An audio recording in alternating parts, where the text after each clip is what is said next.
So the SPY is here with Bill Harvey. Bill Harvey is one of 8 candidates seeking 4 seats on the St. Michael's Town Commission. So we're going to be interviewing all of the 8 candidates, if possible. And we have several questions for each of them. And the first question, Bill, is why are you seeking election to the St. Michael's Town Commission? Well, for me, it comes down to ending the discord that we've seen over the last 2 years between the commissioners and some of the town residents. That's of great concern to me. It's been evidenced by 3-2 votes on the major issues before the town, dealing with some major capital expenditures, zoning issues, and it really just has fostered an era of conflict. So much conflict existed, as you may know, that some of the residents felt necessary to bring suit against the current commissioners. To me, that is really an indication that the system has, if not become broken, at least veered off path, and that we need to get back on the right path so that the town's residents and the town's commissioners are equally aligned in the town's future, which is of great importance to us all. The 3-2 votes on these issues have really, rendered the current commission and the residents opposed to those votes on a collision course for the future. Unless the makeup of the commission changes, we can expect more of the same for the next few years. I, for one, believe there's a better way, and that way forward is going to require a change in the composition of the current commission. Now, I trust the voters of St. Michael's to make the appropriate change, and I leave it up to them as to who the next 5 commissioners, or I should say next 4 commissioners, since Commissioner Winden will be continuing her term, who those next 4 joining Commissioner Winden will be, and whether we can bring about a better future environment where the residents and the commissioners are equally aligned on their goals. Okay. In that regard, too, I also believe that in the court's memorandum opinion written by Judge Keogh with regard to the litigation that I mentioned, it really should have served as a wake-up call to all parties, both the town's residents as well as the current commissioners. Judge Keogh wrote a very well-reasoned opinion. And at bottom, he calls for accountability, outreach, and transparency, which are bedrock requirements for good governance to the town's residences. I fear that the parties have become somewhat blindsided by their desire to prevail over each other, and that these basic tenets of good governance have just gone by the wayside. So it's really my intent, to foster an era of public outreach and to make sure that everything that the town's government does is done with the utmost accountability and complete transparency.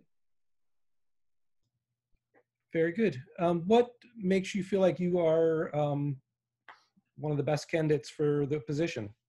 Why should voters vote for you? I have specialized education experience in dealing with complex matters.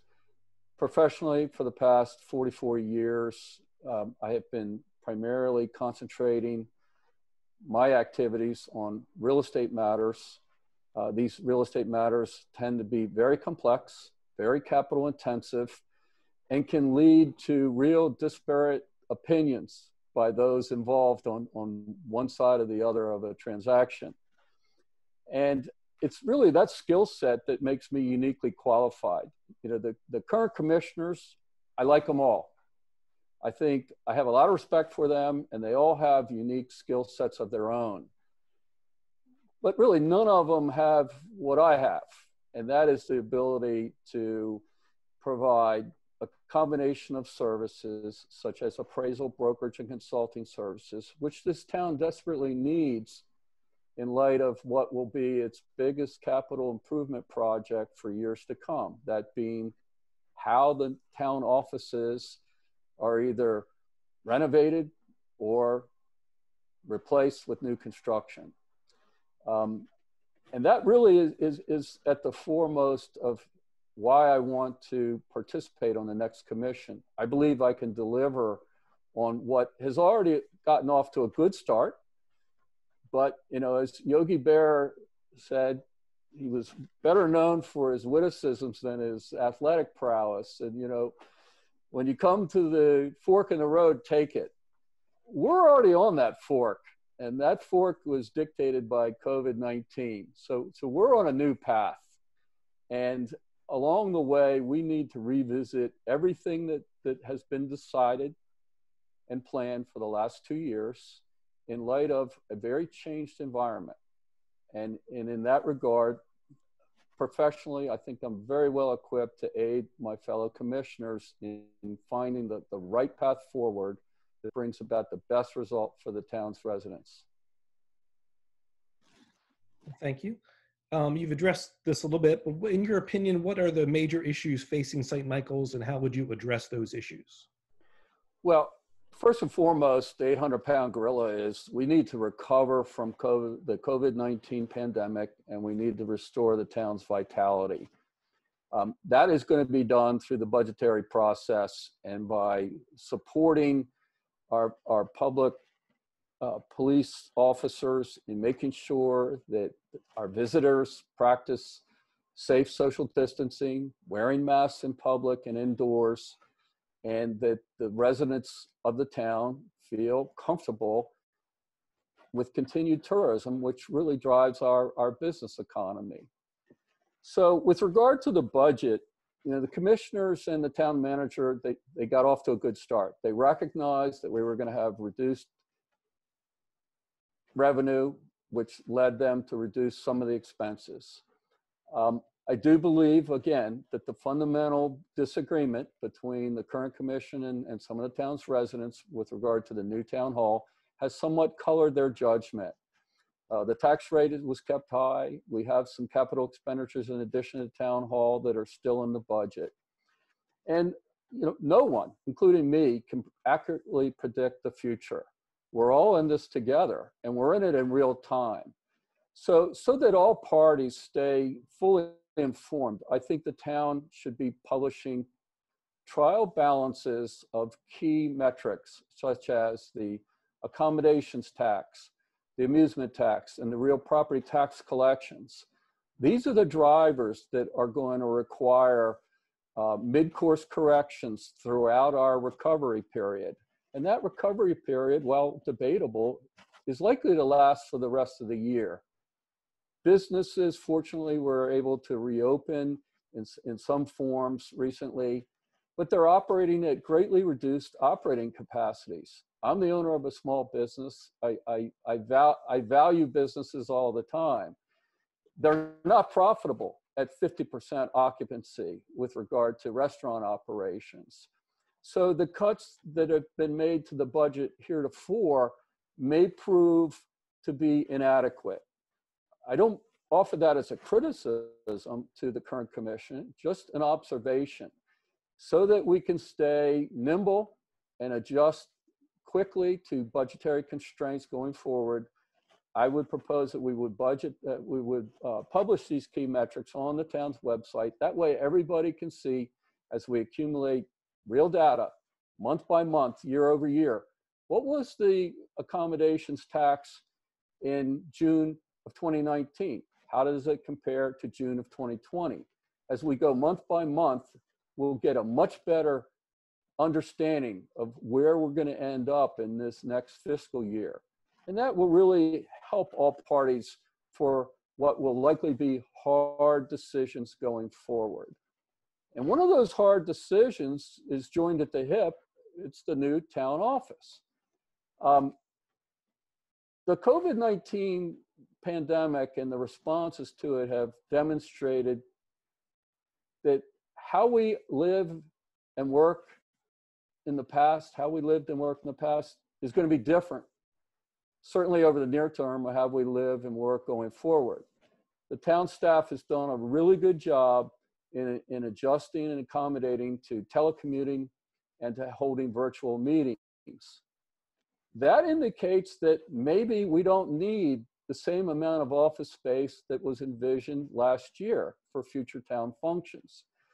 And even if we do, I believe I have a more creative plan to deliver that same equivalent space at a greatly reduced price. Throughout the past 8 years, the town has acquired some real estate, anticipating building the town office. The town office scope has changed in size. It's grown basically from a little over 3,000 to just under or over 5,600 square feet as currently envisioned. And the areas to accommodate that building are in great dispute, as you know. Much has been written about that. I'm not going to revisit it in this short period of time. But I think in light of where we are in this budgetary cycle and constrained operations, we need to rethink everything. As you may know, the town used to occupy offices along Talbot Street at 109 South Talbot Street, which is currently the Long and Foster office. Long and Foster has already said they're not going to continue with renewing their lease, and they're going to leave those premises within 2 years. Well, if you add that space to the current space, we have almost the equivalent amount of office space available that the new town hall would provide, but at a fraction of the cost. Now, under the original pro formas prepared by Crosby and Associates, the current town office could be expanded slightly. So for 1/3 or less of the capital expenditures proposed as compared to the $3.1 million capital expenditure for the new town office, we can deliver the exact same amount of space in these two pre-existing buildings, forego $200,000 in future debt service, which will be with us for decades. And that's the type of creative thinking that I hope whoever is on the next commission will embrace and allow me to really undertake the comprehensive analysis that is needed. This is my profession. This is what I do. I do it for mega projects. I currently am servicing an $8 billion, 600-mile pipeline project through 3 states. That's difficult, and so is the new town office dilemma. But I believe we can find a constructive solution that will not only satisfy the town needs, but it will also stop this era of dispute between our current commissioners and some of the town's residences. That's not good for anybody. It's certainly not good for the residences. And that's really what the government serves. It's not for our ego. It's not for how we'll be remembered. It's for the services we delivered today and in the future for the town's residences. And that's really what I believe I bring to the table. Lastly, the third issue, which is important for our future, is going to be the zoning rewrite. I've been on the Board of Zoning Appeals since I moved to St. Michael's in 2011. Since 2015, I've served as chair. So I've seen firsthand how the current code has resulted in enforcement problems and made decision-making difficult for in-migrating residences as well as existing residents who want to further improve their property. The Planning Commission, along with the zoning, with the current commissioners, has done a great job in producing several drafts of the proposed zoning rewrite. I just think it needs a little further work. The more recent enforcement actions brought before the Board of Zoning Appeals, if you look at that same language in the proposed rewrite, not much has changed. the permissive language will cause future enforcement problems. All one need do is run a word search of the most recent draft, checking for the word may. Every time you see may, that's permissive language, which can result in enforcement problems. And I think that's the type of language that we need to resolve, make it mandatory, or make sure all parties realize that enforcement going forward is not going to be perhaps as tight as parties may want. And therefore, they have to take that into account. But those are really the three major issues we face in the near term. And I really hope that the town's voters have the confidence in me, as proven by my prior activities, as well as what I hope to bring to the table for the future, to put me in a position to deliver the most good for the town.